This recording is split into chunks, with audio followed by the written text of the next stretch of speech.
Benar Tuhan, Kau besar Tuhan. Tiada nama lain di bumi ini selain nama Engkau Tuhan Yesus Kristus. Terima kasih Tuhan. Terima kasih kalau hari ini Tuhan Kau izinkan kami ya Tuhan. Membawa persembahan kami yang terbaik. Pujian kami, sembah sujud kami di hadapan-Mu. Ini adalah anugerah yang terbesar bagi setiap kami.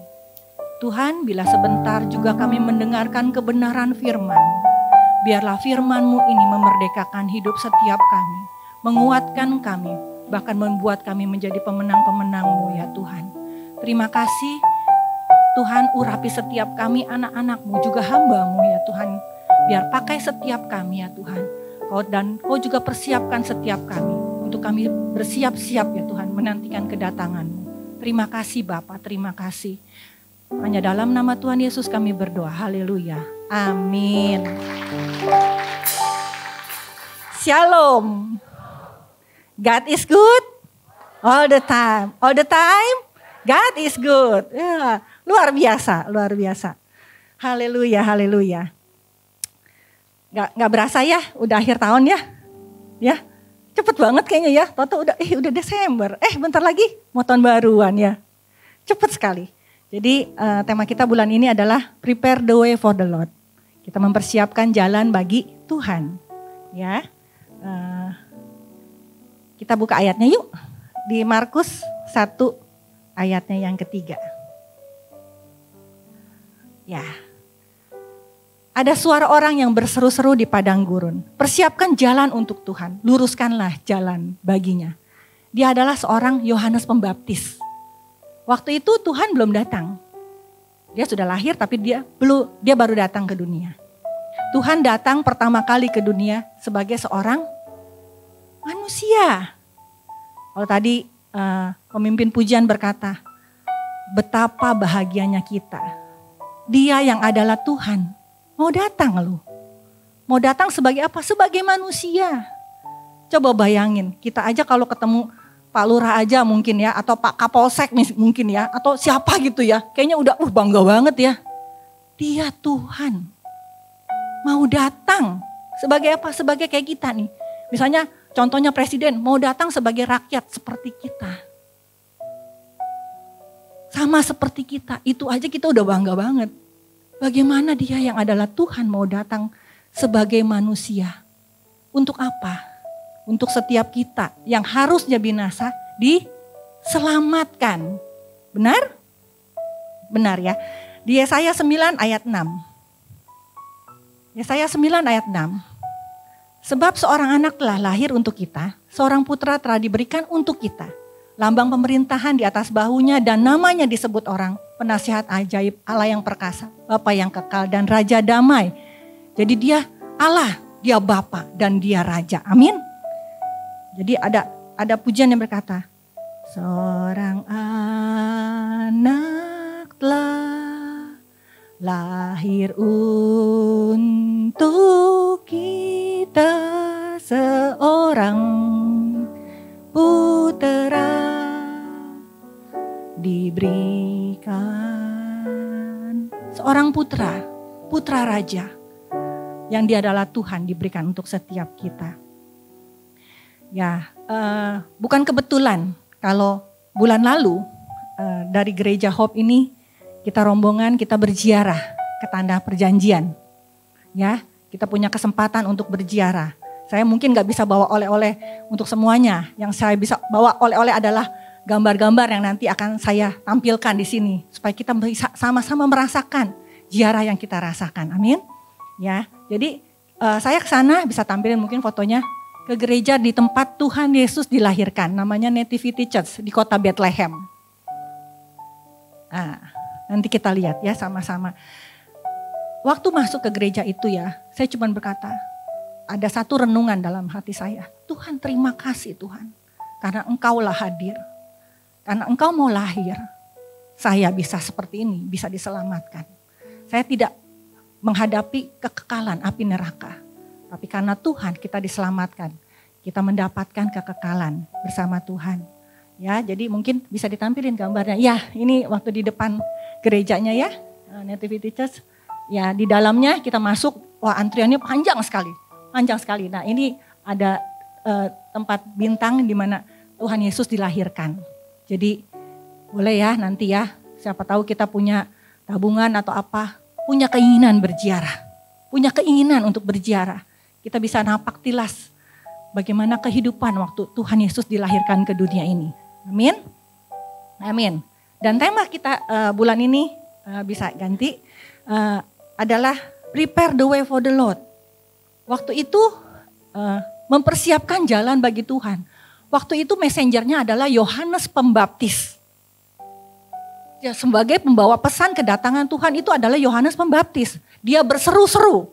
Dikatakan dia berseru-seru, bertobatlah, bertobatlah. Kerajaan Allah sudah dekat. Ya. Nah, kenapa sih saat ini? Kan Tuhan udah datang. Kok kita harus mempersiapkan jalan lagi bagi Tuhan? Karena pada waktunya nanti Tuhan Yesus akan datang kali kedua. Amin. Kali kedua, dia yang akan menjemput setiap kita. Setiap kita yang adalah murid-muridnya menjemput kita di awan-awan permai bersama dengan dia. Amin. Amin. Ya, jadi kita buka ayatnya di Matius 3 ayat yang kedua. Kalau dulu Yohanes Pembaptis berseru untuk bertobat. Kalau sekarang siapakah yang berseru-seru? Siapakah yang menjadi messengernya Tuhan untuk kali kedatangan Tuhan yang kedua? Yang menjadi messengernya Tuhan adalah setiap kita pada murid-muridnya. Amin. Makanya seruan kita untuk berjaga-jaga. Ya. Jadi semalam ada pertandingan piala sepak bola dunia, betul? Siapa di sini yang nonton? Siapa? Portugal lawan apa? Lawan apa? Maroko. Wih, kayaknya kedengeran nih. Wah, yang ini pasti nonton nih ya. Siapa yang menang? Wah, Maroko 1-0 tuh katanya. Wah. Iya. Kenapa? Portugal, wah hebat ya. Hebat bener gak ya? Maroko yang tidak diperhitungkan, ternyata bisa menang loh. Terus saya lagi ngobrol sama anak saya tadi pagi. Itu karena kipernya hebat. Nah, kipernya gak pernah selalu gak pernah bisa ngegolin katanya, gawangnya. Itu karena kenapa? Kipernya siap sedia. Ya selalu siap, waspada dia. Nah kita juga kedatangan Tuhan itu seperti pencuri katanya. Gak ada yang tahu waktunya. Jangan pernah bilang, Tuhan masih lama. Dari dulu tuh mama saya, opa saya juga bilang khotbahnya kedatangan Tuhan, kedatangan Tuhan. Kapan sampai sekarang orang datang? Sering kita bilang begitu ya, tapi kalau Tuhan belum datang itu karena kesabaran Tuhan. Supaya apa? Supaya kita bertobat, supaya kita diselamatkan. Supaya gak ada yang ditinggal, itu. Ya, supaya kita selalu waspada, berjaga-jaga, bersiap sedia. Itu, ya. Jadi, bagaimana caranya kita sebagai murid-muridnya Tuhan, messenger-messengernya Tuhan, mempersiapkan jalan bagi Tuhan. Yang pertama adalah seruan pertobatan. Di Matius 3 ayat 2, bertobatlah sebab kerajaan sorga sudah dekat. Amin? Amin. Ya. Untuk bertobat di Markus 1 ayat 4. Markus 1 ayat 4. Dikatakan, demikianlah Yohanes Pembaptis tampil di padang gurun dan menyerukan, bertobatlah dan berilah dirimu dibaptis dan Allah akan mengampuni dosamu. Ya, jadi bertobat, beri dirimu dibaptis dan Allah akan mengampuni dosamu. Jadi bukan dibaptis untuk apa? Saya mau dibaptis untuk ini. Ada ini nih. Besok mau merit. Jadi saya mau dibaptis sekarang. Atau saya mau dibaptis karena saya mau ngurus surat-surat. Tidak. Tidak ya. Dibaptis itu untuk tanda pertobatan. Baptisan itu adalah tanda pertobatan. Jadi jangan menyepelekan baptisan. Saya mau dibaptis ikut temen dibaptis, saya enggak, malu dong. Saya ikut aja. Bukan. Dibaptis adalah tanda pertobatan. Kita buka ayatnya. Di Matius 4 ayat 15 sampai 17. Matius 4 ayat 15 sampai yang ke-17. Tanah Sebulun dan tanah Naftali jangan ya, berikutnya ayat 16.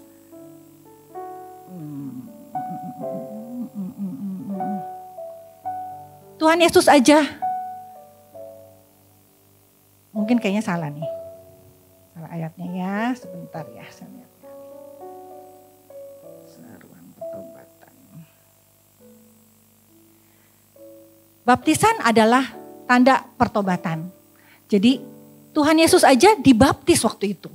Waktu itu Yohanes Pembaptis yang membaptis Yesus. Padahal Yohanes Pembaptis berkata, untuk membuka tali kasutnya pun aku tidak layak. Tapi Tuhan berkata, ini adalah perintahnya Tuhan.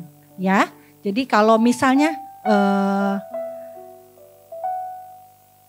Yesus aja taat. Dia bilang, dia mau taat untuk kehendak Allah. Dia mau dibaptis, memberi diri dia dibaptis karena itu adalah perintah sebagai tanda pertobatan. Amin. Amin. Ya, jadi waktu kemarin ini kita sempat ke di sana di waktu ziarah kita sempat ke namanya Sungai Yordan untuk merefleksi baptisan kita. Baptisan tuh hanya satu kali. Hanya satu kali. Sebagai tanda pertobatan kita hanya satu kali. Tapi kenapa waktu itu kita di Sungai Yordan, ini namanya di Yardenit, kita melakukan kembali. Itu untuk merefleksi kita. Bahwa kita dibaptis ini sebagai tanda kita bertobat. Waktu Tuhan Yesus dibaptis, waktu dia kembali diangkat, di mana Roh Kudus turun atas setiap kita. Waktu kita dibaptis itu tanda manusia lama dikuburkan. Dosa-dosa kita dikuburkan. Kita bertobat, kita tidak lakukan lagi. Yesus yang adalah sulung di antara setiap kita, yang adalah sulung. Jadi waktu Tuhan dibaptis pun Roh Kudus turun atasnya. Begitu juga setiap kita. Waktu kita mengaku dosa kita dikuburkan dan kita dibangkitkan bersama dengan Tuhan. Dan Roh Kudus yang adalah Tuhan yang memimpin seluruh kehidupan kita. Amin. Jadi jangan kalau dibaptis gak ngerasain apa-apa. Saya gak ngapa-ngapain, cuman ikut-ikutan aja, bukan. Baptisan adalah tanda pertobatan, di mana dengan kesadaran penuh kita mengaku dosa kita. Kita menguburkan masa lalu kita dan kita dibangkitkan. Dan kita mau hidup dipimpin oleh Roh Kudus. Amin. Amin.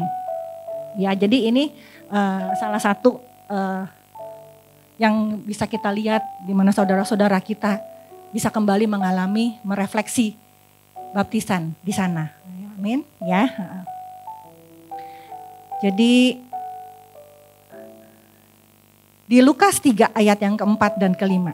Lukas 3 ayat yang keempat dan kelima. Ya, di sini Yohanes Pembaptis berseru-seru. Lukas 3. Nah, seperti ada tertulis dalam kitab nubuat Yesaya, ada suara yang berseru di padang gurun, persiapkanlah jalan untuk Tuhan, luruskanlah jalan baginya. Setiap lembah akan ditimbun, setiap gunung dan bukit akan menjadi rata. Yang berliku akan diluruskan, yang berlekuk akan diratakan. Ini berbicara tentang bagaimana waktu kita mempersiapkan kedatangan Tuhan. Ya, kemarin di tempat ini ada saudara kita yang melaksanakan pemberkatan pernikahan. Pengantinnya pasti menjadi raja dan ratu sehari ya. Jalannya di karpet merah. Wih. Ya, nggak ada tuh pengantin jalannya di atas tempat-tempat becek gitu ya. Rumput-rumput gitu ya. Ada nggak? Nggak ada ya. Pasti dengan penuh kemegahan. Begitu juga waktu Tuhan datang. Tuhan nggak pengen tuh setiap kita tuh punya apa? Punya lembah keegoan. Gunung keakuan. Mungkin apa? Mungkin rumput-rumput atau tanah-tanah, kepahitan, dosa, keinginan dunia. Ya, ini yang harus kita rapikan, kita ratakan. Dosa-dosa, keangkuhan hidup, kepahitan kita. Udah, tinggalin. Karena waktu kita masih seperti ini, bagaimana Tuhan bisa jemput kita? Ya, jadi kemarin anak saya cerita gini, Mama, Kemarin ada ujian agama, UAS agama.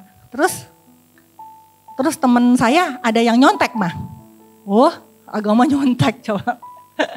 Terus kata ibunya bilang, kamu nyontek. Mau dapat apa? Mau dapat 100. Mau dapat 100 ya katanya.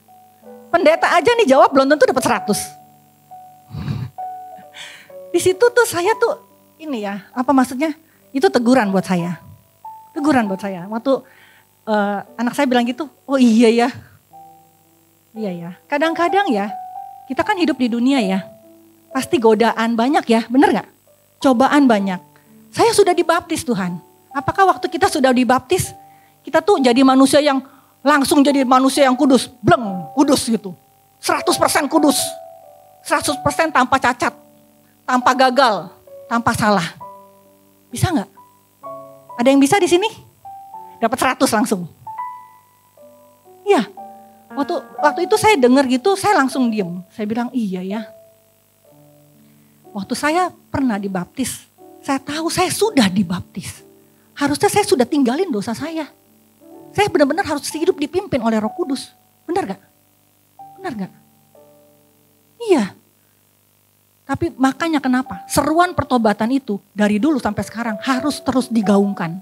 Bukan untuk teman-teman kita, bukan untuk saudara kita, bukan untuk tetangga kita, bukan untuk komunitas kita saja. Tapi untuk diri kita sendiri. Seruan pertobatan itu harus dilakukan setiap hari. Karena itu tercantum dalam doa Bapa kami, benar? Ampunilah kami. Pada hari ini, betul? Iya, jadi seruan pertobatan. Terus kalau gitu saya boleh salah lagi loh? Boleh. Kalau kita nggak tahu, kalau kita tahu kita salah, itu sih sengaja, bener gak? Jangan main-main dengan dosa. Karena Tuhan nanti datang kedua kali akan menjadi sebagai hakim. Hakim yang akan mengadili setiap kita. Dia adalah Tuhan. Dia tidak datang sebagai manusia lagi, tidak sebagai bayi lagi. Tapi dia datang sebagai Tuhan, sebagai Raja dan sebagai hakim. Makanya menyambut kedatangan Tuhan yang kedua, firman Tuhan berkata, betapa salehnya kamu harus hidup. Banyak perumpamaan tentang 5 gadis bijak, 5 gadis yang bodoh.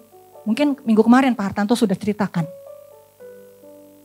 Gimana 5 gadis bijak itu terus memegang, menyiapkan buli-buli minyak. Minyak yang artinya adalah pengurapan Roh Kudus. Mau enggak kita terus dipimpin oleh Roh Kudus? Sehingga dibilang 5 gadis ini adalah gadis yang bijaksana. Terus dipenuhi Roh Kudus. Kita harus mempersiapkan diri kita terus dipenuhi oleh Roh Kudus. Berapa minggu yang lalu di sini di tempat ini di rumah doa ada saudara kita, saudara Edric yang sharing bagaimana tentang murid-murid yang gagal dalam menjalani ujian kehidupan.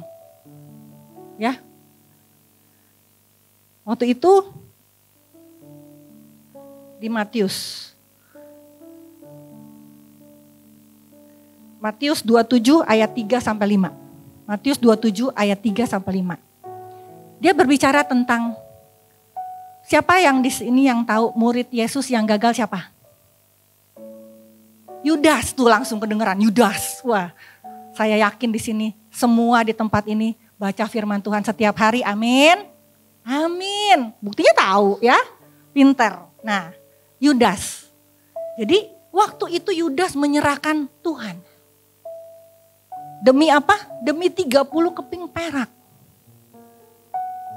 Begitu juga setiap kita. Mungkin setiap kita ini tergoda saat ini. Dunia menawarkan, mungkin mendapatkan sesuatu dana yang instan. Menghalalkan segala cara. Termasuk Yudas. Mungkin godaan-godaan itu ada. Ada. Ayo kita pengen apa? Cepat kaya kan lu? Lu pengen beli sepeda kan? Mungkin pengen beli apa gitu. Alah, lu kalau kerja kayak gitu mah sampai kapan? Misalnya contoh doang, ini mah contoh di sini mah enggak ada. Ya. Seperti Yudas. Dia menyerahkan Tuhan. Setelah dia tahu Tuhan tuh dijatuhi hukuman mati. Apa yang Yudas lakukan? Menyesalah dia. Kadang-kadang kita juga kayak gitu kan ya. Bener gak ya? Kita udah lakukan sesuatu yang gak baik nih. Contohnya mungkin kita berjudi. Mungkin kita judi nih. Udahannya nih kita udah dapat duit nih. Waduh kayaknya gue salah nih. Roh Kudus kadang-kadang ngomong nih di hati nih. Gue salah nih. Seperti Yudas, menyesal gak dia? Nyesel. Aduh, gue udah jual Tuhan gue. Mati dah. Dia mati dah. Akhirnya karena dia nyesel dia balikin tuh uangnya kepada imam kepala dan tua-tua. Next, berikutnya, ayat berikutnya. Ayat yang keempat. Dan berkata, aku telah berdosa. Karena menyerahkan darah orang yang tidak bersalah. Tapi jawab mereka, ini salah satu kesalahan kegagalan kita sebagai anak-anaknya Tuhan. Bila kita sudah berdosa, apa? Tapi jawab mereka itu siapa? Para tua-tua. Dia berkata, urusan apa dengan kami? Urus sendiri. Kesalahan Yudas adalah dia sebagai murid tidak terlibat di dalam komunitas. Waktu dia salah, dia merasa berdosa, dia merasa menyesal. Yang dia lakukan dia pergi ke tua-tua. Kalau kita nih merasa berdosa, kita nyesel, kita datangnya ke siapa? Ke teman kita yang tukang judi juga. Aduh gue nyesel lu. Bego lu, ngapain lu balikin? Lu udah menang judi lu balikin lagi duitnya. Ngapain bego lu? Udah. Makin merasa berdosa. Iya gini.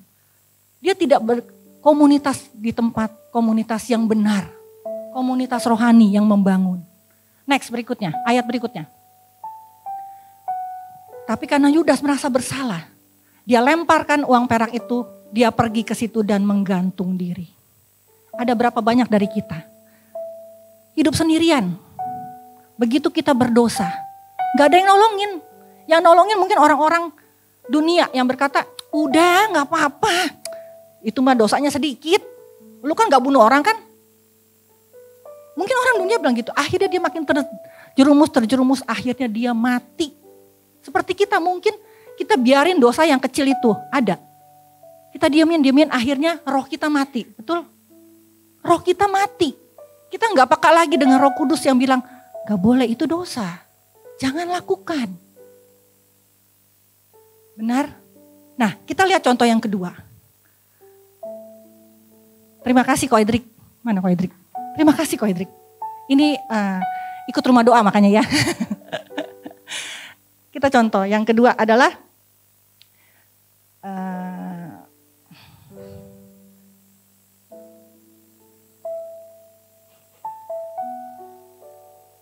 berikutnya di Matius 26 ayat 34 dan 35. Sebetulnya ada satu murid juga yang gagal nih. Siapa tahu? Siapa? Petrus. Wah, kalau kedengaran ini nih. Aku berkata kepadamu sesungguhnya malam ini sebelum ayam berkotok engkau telah menyangkal aku 3 kali. Wah, langsung tahu Petrus, Simon Petrus. Langsung tahu ya. Iya, nyangkal Tuhan loh. Nyangkal Tuhan itu hukumannya kan gak main-main ya. Tapi yang dia lakukan nyangkal Tuhan berapa kali? 3. Next ayat berikutnya. Tapi waktu itu Petrus bilang apa? Sekalipun aku harus mati, aku gak akan nyangkal engkau. Tapi apa yang terjadi? Kita tahu sama-sama ya. Waktu firman Tuhan berkata dia menyangkal Tuhan berapa kali? 3 kali. Setelah itu sedihlah hatinya. Sama juga gagal nih. Sama-sama gagal. Yang satu jual, yang satu nyangkal. Sama-sama dosa, bener gak? Tapi apa yang dia lakukan? Waktu itu di ayatnya dikatakan, waktu hari Minggu Tuhan Yesus dibangkitkan. Ada Maria Magdalena yang berlari-lari ke kubur Yesus dan lihat kuburnya itu terbuka. Dan tidak ada Yesus di dalamnya. Maria Magdalena berlari-lari kepada siapa? Kepada murid-muridnya. Termasuk di situ adalah Simon Petrus. Artinya, waktu itu Petrus mungkin bilang, aduh Tuhan, Aku sudah menyangkal engkau sehingga engkau mati disalibkan Tuhan. Sedih gak? Sedih. Berdosa gak dia? Berdosa.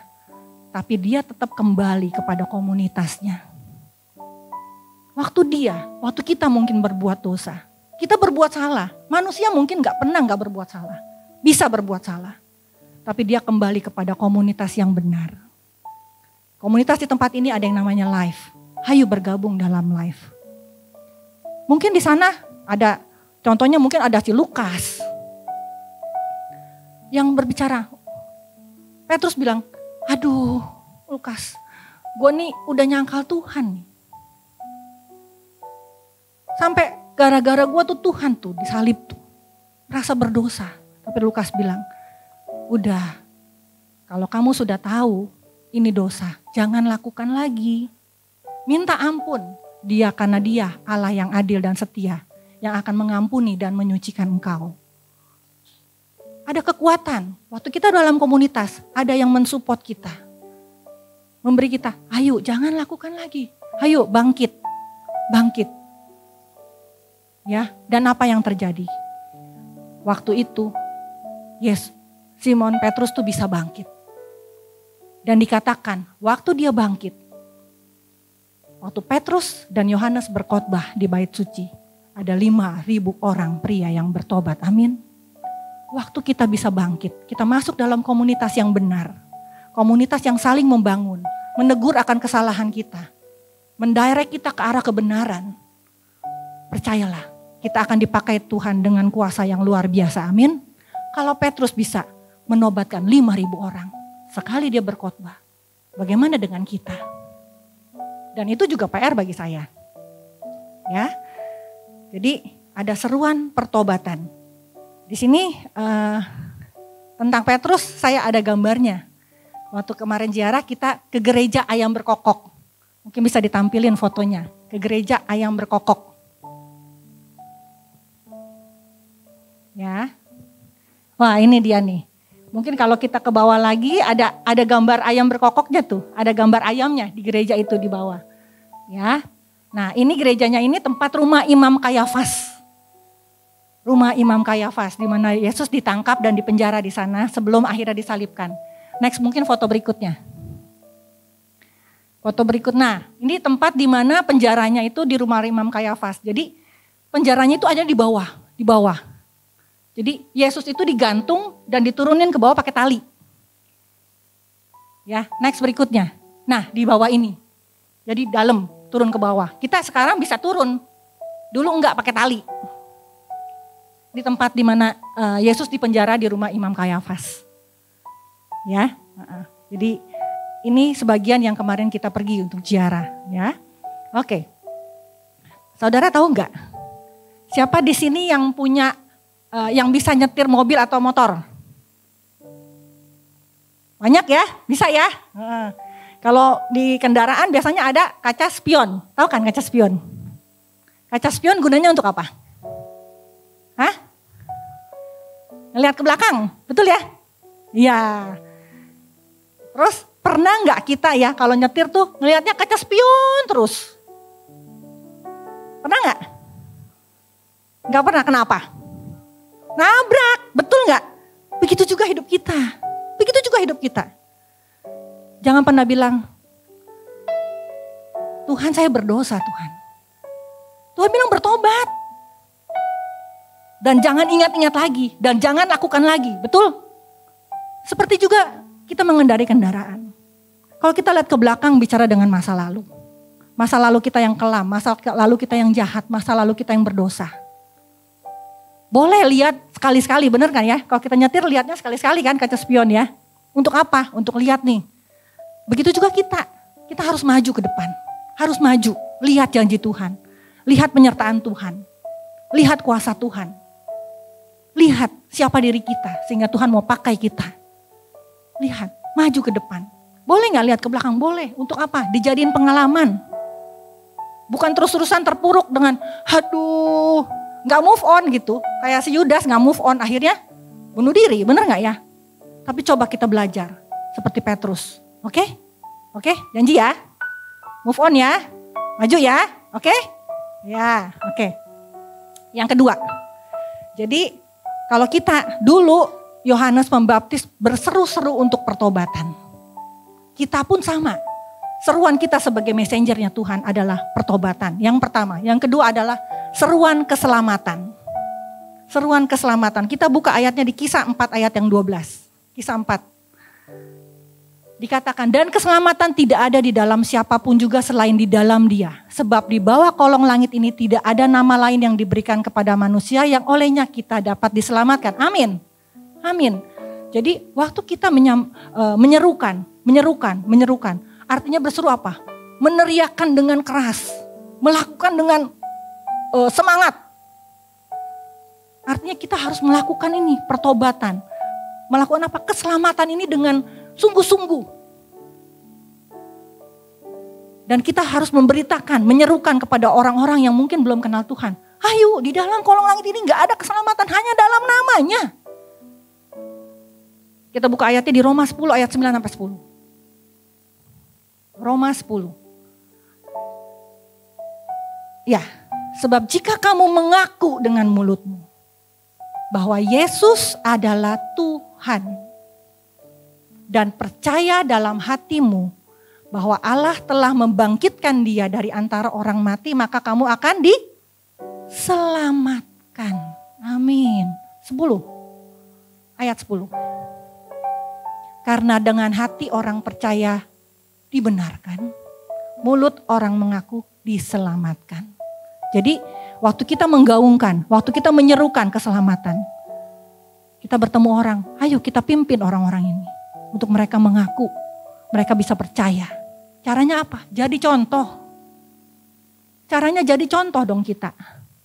Ya, kita murid-murid Tuhan jadi contoh. Jangan jadi batu sandungan. Kalau misalnya kita sudah jadi batu sandungan gak apa-apa. Bertobat dan jangan lakukannya lagi. Amin? Amin ya. Oke. Seruan apa yang ketiga? Yang ketiga adalah seruan kekekalan. Seruan kekekalan. Kita sebagai messengernya Tuhan bukan hanya seruan pertobatan yang kita harus serukan setiap hari. Seruan keselamatan bahwa kita sudah diselamatkan, ditebus oleh darahnya yang mahal. Kita mengaku Yesus adalah Tuhan. Dan yang ketiga adalah seruan kekekalan. Di Kisah 1 ayat 9 sampai ke 11. Kisah 1 ayat ke 9 sampai 11. Ini bicara tentang Tuhan Yesus. Tuhan Yesus berkata kepada 11 muridnya. Dan sesudah ia mengatakan demikian, terangkatlah ia, disaksikan oleh mereka. Dan awan menutupnya dari pandangan mereka. Ketika mereka sedang menatap ke langit, waktu ia naik, tiba-tiba berdirilah 2 orang berpakaian putih dekat mereka. Dan berkata kepada mereka, hai orang-orang Galilea, Yesus ini yang berdiri melihat ke langit, terangkat ke sorga meninggalkan kamu, akan datang kembali dengan cara yang sama, seperti kamu melihat dia naik ke surga. Amin. Amin. Tuhan akan datang. Dan siapa yang melihat Tuhan Yesus terangkat ke surga? Siapa? Murid. Ini menjadi pertanyaan untuk kita. Apakah kita sudah menjadi murid? Ayo masuk dalam komunitas rohani. Di situ kita dimuridkan dan akan memuridkan. Amin. Ayo masuk dalam komunitas rohani. Ayatnya yang ke satu lagi, Yohanes 14. Tuhan berkata, jangan gelisah hatimu. Percayalah kepada Allah, juga percayalah kepadaku. Berikutnya, di rumah Bapakku banyak tempat tinggal. Jika tidak demikian tentu akan mengatakannya kepadamu, sebab aku pergi ke situ untuk menyediakan tempat bagimu. Dan apabila aku telah pergi ke situ, telah menyediakan tempat bagimu, aku akan datang kembali. Datang kembali ngapain? Membawa siapa? Membawa siapa? Membawa saya. Katakan membawa saya. Katakan ke sebelahnya, membawa kamu. Supaya di tempat kamu berada, aku berada, kamu pun berada. Kita yakin dan kita tahu Tuhan berada di mana sekarang? Di surga.